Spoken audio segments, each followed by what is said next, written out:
Quand l'Aurélie a réagi 45 minutes après le vaccin, tout de suite, j'ai su que c'était relié au vaccin. Il n'y avait aucun doute dans ma tête. Ça, c'est la monographie du vaccin. C'est les compagnies pharmaceutiques qui produisent ces documents-là dans lesquels on retrouve la description, les produits utilisés. Pourquoi ces informations-là ne se retrouvent pas dans le protocole d'immunisation? Parce que c'est sûr que si j'avais lu ça avant la vaccination, on n'aurait pas fait vacciner, là, c'est clair et net. Là.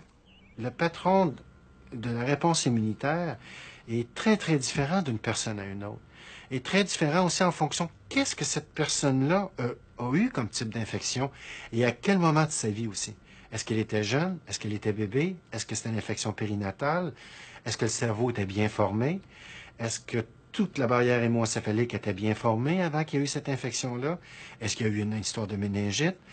Il y a eu un antibiotique, donc on a sauvé le bébé, tout est correct, mais l'immunité innée, lui, il est resté encore différent, n'est-ce pas? Donc, vous allez vacciner par-dessus ça, OK? Donc, vacciner par-dessus ça, ça ne veut pas dire que vous allez tuer l'enfant, vous allez causer une maladie nécessairement, mais ça veut dire que s'il y a eu un patron immunitaire très différent d'une personne à une autre, ça peut grandement expliquer tout ce qui existe présentement sur la susceptibilité de certaines personnes à des infections ou à des préparations de certains vaccins, entre autres, et peut-être augmenter le risque de maladies chroniques, entre autres.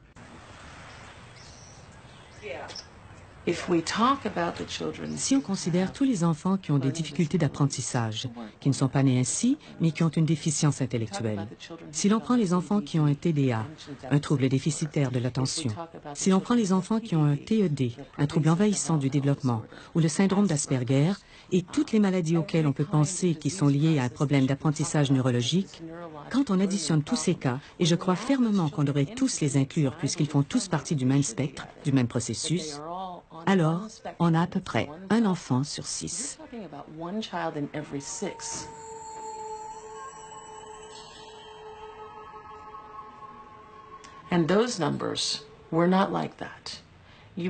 C'est un phénomène récent. Tous les instituteurs qu'on interroge et qui enseignent à des enfants depuis 30 ans vous diront que ce n'était pas comme ça quand ils ont commencé à enseigner. C'est comme ça maintenant. Quelque chose a changé. Les enseignants rient quand les médecins leur disent « C'est parce que nos diagnostics sont meilleurs. La situation était la même avant. » Je vous garantis que si on avait eu autant d'enfants qui font une crise de colère incontrôlable en plein milieu d'une épicerie, il y a 30 ans, on aurait diagnostiqué de l'autisme.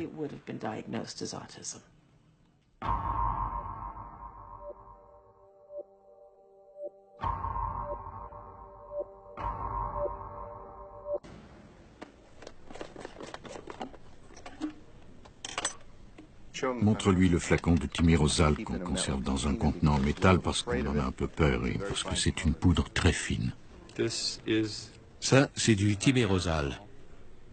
L'étiquette dit très toxique, a des effets cumulatifs, peut endommager les reins, le système respiratoire, la peau et le système nerveux. On mentionne spécifiquement ici que cela peut causer une toxicité de la reproduction et du développement, ce qui veut dire que cela peut causer de l'autisme et d'autres troubles du développement neurologique. C'est quelque chose d'extrêmement toxique. C'est ce qu'on trouve dans le vaccin. Il est important de se rendre compte qu'il s'agit d'une grande variété de produits. Les vaccins sont importants, bien sûr, parce qu'ils sont injectés directement. Par exemple, ici, on a le vaccin antitétanique. Celui-ci est expiré. Il est daté de 2007. Et voici le thymérosal, une partie par 10 000 comme préservatif. Le plus important aux États-Unis, en tout cas pour ce qui est de l'exposition au mercure, est le vaccin antigrippal. Ce vaccin est maintenant recommandé pour toutes les femmes enceintes, tous les nourrissons et tous les enfants, sur une base annuelle. Tu as le vaccin de l'an passé? Il faut comprendre que le thymérosal n'est pas ajouté à la fin de la production. Une usine ne pourrait pas produire des vaccins sans thymérosal l'an prochain, par exemple. Il faudrait qu'il n'y ait plus de thymérosal dans toute l'usine. Or, on ajoute du thymérosal à toutes les étapes parce que l'usine n'est pas propre ou stérile. Ou bien on aura une usine stérile et coûteuse, ou le thymérosal ne sera pas nécessaire, ou alors il faudra utiliser du thymérosal ou quelque chose du genre. Il faut arrêter ça. Ici, on a le vaccin antigrippal d'Aventis Pasteur, le fluzone. Thymérosal, 25 microgrammes de mercure par dose. Bien des gens ne sont pas au courant. Moi-même, je ne le savais pas. J'ai dû faire 2000 injections de Rogam dans mon temps. Je m'occupe de vaccination depuis 35 ans. Je ne savais pas que le Rogam contenait du thymérosal. Je crois que bien des médecins ignoraient cela. Ils ne savaient même pas que le mot thymérosal signifiait mercure.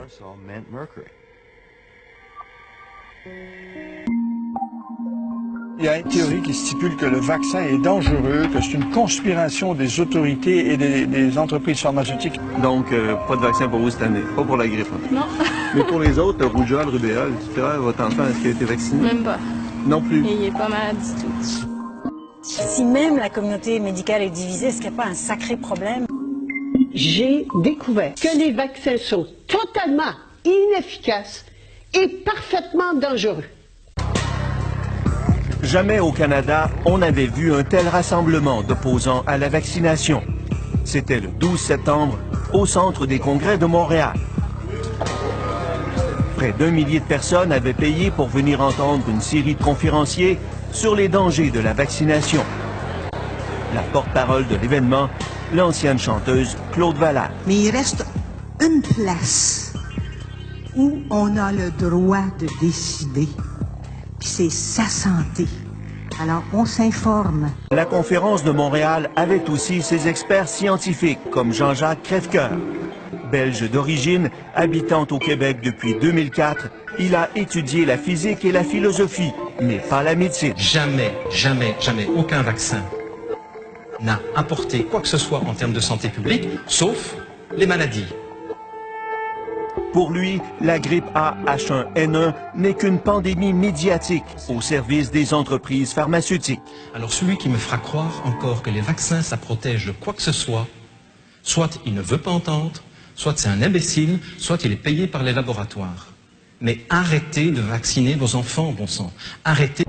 Ça me fait vraiment peur avec ce que j'ai vu dernièrement. Un nouveau groupe tente de mettre la population en garde.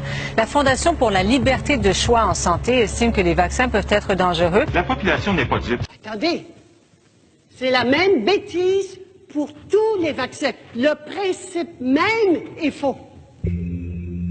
Cette autre conférencière, elle, a étudié la médecine. Il s'agit de Guylaine Longteau. Croyez-vous encore au système médical,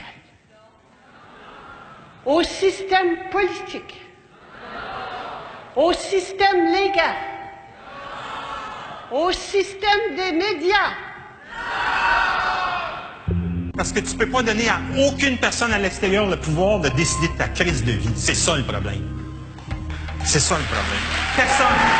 Personne.